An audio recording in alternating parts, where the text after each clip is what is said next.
पहला मिस्टेक हम जो करते थे कि हम उसके बाद फिर कई बार जो फेल होते गए, एक बार दिए नहीं निकला, दूसरी बार दिए नहीं निकला, तीसरी बार दिए नहीं निकला, हमको नीट जो बोलेगा हम वही पढ़ेंगे। जब भी हम पढ़ाई के बीच में डीमोटिवेट होते थे तो मेरा रूटीन ऐसा था और उसी से फिजिक्स इम्प्रूव हुआ। हेलो एवरीवन, मेरा नाम साजिद रहमान है। मैं दरभंगा का रहने वाला हूँ और मैं करेंटली अभी फर्स्ट ईयर MBBS स्टूडेंट हूँ एट PMCH पटना। मेरे पापा डॉक्टर के यादव के यहाँ कंपाउंडर की जॉब पे हैं। उनका शुरू से ही ये सपना था कि वो खुद एक कंपाउंडर हैं तो वो अपने बेटे को डॉक्टर बनते हुए देखें। तो मेरी कहानी शुरू होती है दरभंगा से ही। मैंने शुरू की पढ़ाई, हम शुरू में पढ़ाई नहीं उतना अच्छा से कर पाते थे, तो ट्यूशन में जो सर जाते थे पढ़ाने तो वो हमको डांट दिए कि तुम क्या कर पाएगा ज़िंदगी में, तुम क्या पढ़ पाएगा, तुमसे तो कुछ हो ही नहीं रहा है, तुम क्या बन पाओगे। तो हमको उसको एज अ मोटिवेशन लिए कि शायद वो हमको अच्छा बनाने के लिए ही वो बात बोले हैं। तो उतना हम सोचे नहीं। हमको बायो पढ़ने में अच्छा लगता था तो इंटर में भी हम बायोलॉजी ले लिए। फिर ऐसे ही पढ़ाई किए, पढ़ते रहें। लेकिन बोर्ड एग्ज़ाम जब आया 12th का एग्ज़ाम दिए, उसमें मेरा 87.2% मार्क्स था, फर्स्ट डिवीज़न मार्क्स था। तो हमको उतना कुछ खास नहीं लगा। हमको लगता था कि 90% ही अच्छा मार्क्स होता है, ये तो मेरा कुछ ज़्यादा मार्क्स आया नहीं, लेकिन ठीक था। फिर क्या हुआ कि जब रिज़ल्ट के अगले दिन क्या हुआ कि हमको एक दोस्त फ़ोन किया कि भाई तुम्हारा फ़ोटो जो है ना अखबार में आया हुआ है। तो हमको यकीन नहीं हुआ कि कैसे मेरा अखबार में आ सकता है, लेकिन असल में हम स्कूल में टॉप 10 में आ गए थे, इसलिए मेरा फ़ोटो और नाम जो है सो छप गया था। तो फिर ये इंसिडेंस हुआ जो कि अनएक्सपेक्टेड था। तो फिर उसके बाद फिर और उम्मीद लोग बढ़ा लिए कि अब तो ये लड़का और अच्छा करेगा, ये तो नीट निकाल लेगा, डॉक्टर बनेगा। तो उसके हिसाब से फिर हम भी मेहनत करने का कोशिश किए और उम्मीद पे खरा उतरने का कोशिश किए। और फिर पहला जो नीट का एग्ज़ाम था वो हम गए देने के लिए। लेकिन जो एग्ज़ाम दिए ना, तो पता ही है ख़राब गया एग्ज़ाम, उतना अच्छा तैयारी नहीं था। और हम एक्सपेक्ट नहीं किए थे कि इतना ख़राब जाएगा एग्ज़ाम, क्योंकि 12th में एक अच्छे प्रदर्शन के बाद, फर्स्ट डिवीज़न लाने के बाद हमको लगा था कि एक अच्छा रिज़ल्ट हम नीट में भी निकाल लेंगे, लेकिन एक्सपेक्टेशन से कम मार्क्स आया था। तो हमको फिर उसके बाद समझ में आया कि बोर्ड्स का एग्ज़ाम और नीट का एग्ज़ाम ये एक अलग गेम है और दोनों में ज़मीन आसमान का फ़र्क। कॉम्पिटिशन एग्ज़ाम एक डिफरेंट एग्ज़ाम होता है, इसके लिए और ज़्यादा मेहनत का ज़रूरत पड़ता है। एक और सवाल जो लोग बार बार मुझसे पूछते हैं कि डॉक्टर क्यों बनना है, तो आपको डॉक्टर क्यों बनना चाहते थे? तो डॉक्टर हमको इसलिए बनना था क्योंकि हम अपने माँ बाप को हम पे गर्व करता हुआ देखना चाहते थे। हम चाहते थे कि वो हमसे हमेशा खुश रहें। उसके बाद हम कोटा चले गए। 12th के बाद ही कोटा जाने का फैसला हुआ कि कोटा जाए। मेरे पापा को किसी ने बताया था कि बच्चा अच्छा रिजल्ट लाया है तो आप इसको कोटा भेज दीजिए, वहाँ पे अच्छी पढ़ाई होती है। तो फिर कोटा जाने के लिए पैसे की ज़्यादा ज़रूरी है। वहाँ पे एलन का नाम बताया गया था कि एलन चले जाइए। तो वहाँ पे वो लोग कोर्स कंप्लीट कराने का 1 लाख या उससे ज़्यादा ही फीस है उनका। तो फिर पैसे का जैसे तैसे इंतज़ाम किए। हम लोग मिडिल क्लास फैमिली से थे। तो मिडिल क्लास फैमिली का एक सोच होता है कि भले ही एक टाइम का रोटी नहीं खाएंगे, लेकिन बच्चे को अच्छी शिक्षा देंगे। तो मेरे पापा का भी यही सोचना था। और फिर वो जैसे तैसे पैसा जमा करके और फिर कर्ज लेके फिर हमको पैसा जुटा के फिर हमको कोटा भेजे। कोटा एक अलग शहर था। हम पहली बार जो है सो घर से बाहर निकले थे, दरभंगा से बाहर निकले थे। और वो शहर में एक तो नया शहर, वहाँ अडेप्ट करने में हमको दिक्कत हुआ। वहाँ का खाना नहीं सूट हो रहा था तो हम कमज़ोर हो गए, बीमार पड़ गए थे। फिर वहाँ पढ़ाई ज़्यादा होता था। 1 बजे हम घर से निकलते थे, 2 बजे से क्लास होता था, फिर रात 8:30 बजे तक क्लास चलता था।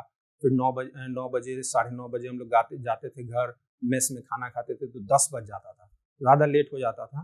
तो फिर वहाँ सेल्फ स्टडी में भी टाइम नहीं मिलता था। फिर धीरे धीरे प्रेशर बिल्डअप होता गया पढ़ाई का कि पढ़ाई करना है। उसमें स्ट्रेस, टेंशन की वजह से डिप्रेशन में चले गए। डिप्रेशन में इतना टेंशन हो गया कि मेरे चश्मे का पावर -1 से -2.5 हो गया वहीं कोटा में। ऐसे करके धीरे धीरे फिर वही पढ़ाई का टेंशन था, फिर पढ़ते गए फिर भी, लेकिन नहीं हुआ। फिर कोटा में भी थे तो नहीं हुआ। उसके बाद फिर कई बार जो फेल होते गए, एक बार दिए नहीं निकला, दूसरी बार दिए नहीं निकला, तीसरी बार दिए नहीं निकला, हर बार फेलुअर का सामना करना पड़ रहा था। और जो मेरे बाकी फ्रेंड्स थे उनका होता जा रहा था। कुछ मेरे दोस्त थे, किसी को SKMCH मुजफ्फरपुर मिल गया, किसी का एम्स पटना में हो गया, किसी का दूसरे जगह कॉलेज में हो गया। तो फिर इससे प्रेशर बिल्डअप हो रहा था कि दूसरे का हो जा रहा है, मेरा नहीं हो रहा है। फिर अब दूसरी बार फिर कोटा भेजने का उतना पैसा वैसा नहीं था, तो फिर सोचे क्या कि कहीं दूसरे जगह चले जाते हैं, कहीं पटना में। तो फिर घर पे रह के मेरा पढ़ाई होता नहीं था, तो हम लोग डिसाइड किए कि पटना में गोल विलेज में चले जाएं। तो गोल विलेज में जब हम लोग गए तो वहाँ पे असल में फिर गोल विलेज में जाके ही मेरा सिलेक्शन हुआ। वहाँ जाके जो भी हम गलती कर रहे थे उसमें उस गलतियों को हम पहचान के सुधार किए। और एक जो कोटा वाला दिक्कत था कि हमको सेल्फ स्टडी का टाइम नहीं मिल पा रहा था, वो खत्म हो चुका था। और अब मेरे पास पूरा दिन था पढ़ने के लिए, सेल्फ स्टडी के लिए। तो वहाँ पे हम मिस्टेक्स को एनालाइज किए। पहला मिस्टेक हम जो करते थे कि हम हार्ड वर्क ज़्यादा नहीं करते थे। हम 4-5 घंटा 6 घंटा पढ़ लिए, बहुत हो जाता था। तो अब हम डिसाइड किए कि अब हम ज़्यादा पढ़ेंगे, डबल डिजिट्स में पढ़ेंगे, यानी 10, 11, 12 ऐसे करके पढ़ेंगे। 8-9 घंटा ये बेकार है। तो अब डिसीजन मेरा माइंडसेट चेंज हुआ कि अब 10 घंटा मिनिमम हमको पढ़ना है। और उसके बाद फिर हम पढ़ाई शुरू कर दिए, धीरे धीरे करके अपना स्टडी आवर्स को बढ़ाएं। फिर 12 घंटा 14 घंटा इस टाइप से हम ज़्यादा किताब के ही साथ वक्त बिताने लगे।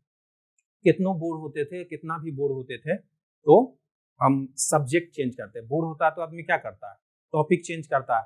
तो मेरा टॉपिक यही था, फिजिक्स, बायोलॉजी, केमिस्ट्री, यही टॉपिक था।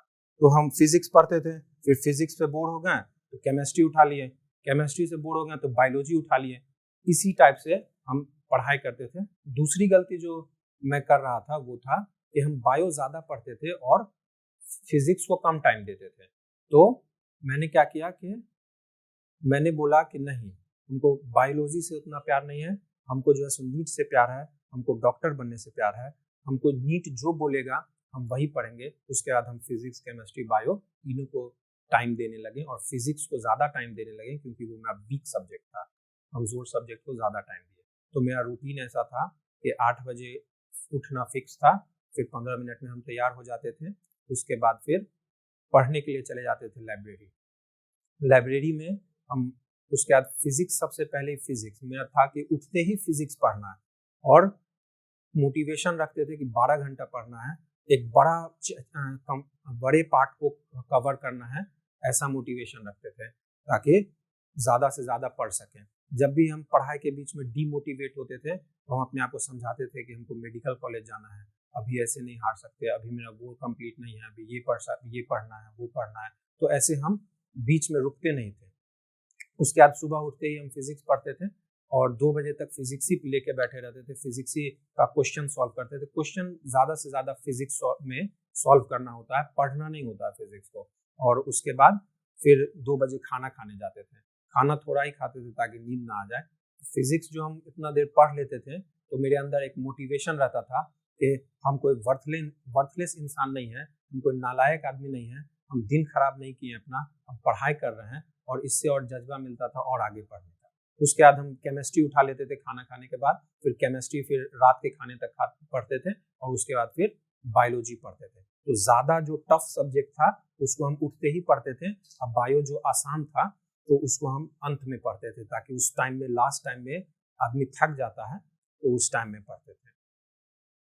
तीसरा चीज़ के क्वेश्चन प्रैक्टिस जो है ना, हम बहुत ज़्यादा अपना इंक्रीज किए थे। कोटा में उतना ज़्यादा क्वेश्चन प्रैक्टिस नहीं कर पाते थे, लेकिन गोल विलेज में टेस्ट बहुत ज़्यादा होता है तो बहुत ज़्यादा टेस्ट दिए और उसी से फिजिक्स इम्प्रूव हुआ। एक और चीज़ फिजिक्स इम्प्रूव करने के लिए कर सकते हैं, जो शॉर्ट फार्मूला बुक, एक पेज पर आप पूरा फार्मूला लिख लें और उसी को बार बार रिवाइज करें। जो कॉन्सेप्ट क्वेश्चंस में रिपीट होता है उसको एक पन्ने पर लिख लें, शॉर्ट नोट्स बना लें, उसी को बार बार आप पढ़ें। फिजिक्स में एक और इम्पोर्टेंट चीज़ है previous year question. Previous year questions को हम बार बार बनाए थे, 10 बार बनाए थे, उससे फिजिक्स बहुत ज़्यादा इम्प्रूव हुआ था। पहले फिजिक्स बनाने में हमको दिक्कत आता था, बनता ही नहीं था क्वेश्चन, तो फिर हम सॉल्यूशन देख देख कर उसको बनाते थे, लेकिन हम बनाते थे क्योंकि हम ठान लिए थे कि अब यही करना ही है। तो हम फिज़िक्स को ऐसे इम्प्रूव किए। उसके बाद फिर फाइनली नीट 2022 में मेरा ठीक गया एग्ज़ाम और 641 मार्क्स आया। पापा के साथ थे, हम पापा को बताएं कि पापा 641 मार्क्स आया है और ऑल इंडिया रैंक 6193 है। तो पापा उसी वक्त खुश हो गए और पीठ थपथपाया और हमको गले से लगा लिया। ईद और बकरीद के अलावा ये पहला मौका था जब पापा ने मुझे गले से लगाया था। तो अंत में मैं यही कहना चाहूँगा कि नीट के जो भी बच्चे अब जो एग्ज़ाम देंगे तो वो हार नहीं माने और मतलब आंखों में जीतने का सपना लेके मेहनत करते रहें, कड़ी मेहनत करें, इतना ज़्यादा मेहनत करें, पढ़ते रहें और आखिरकार आपको सफलता ज़रूर मिलेगी। आप हार नहीं मानना। अगर मैं 300 मार्क्स से 641 मार्क्स तक पहुंच सकता हूं तो आप भी पहुंच सकते हैं।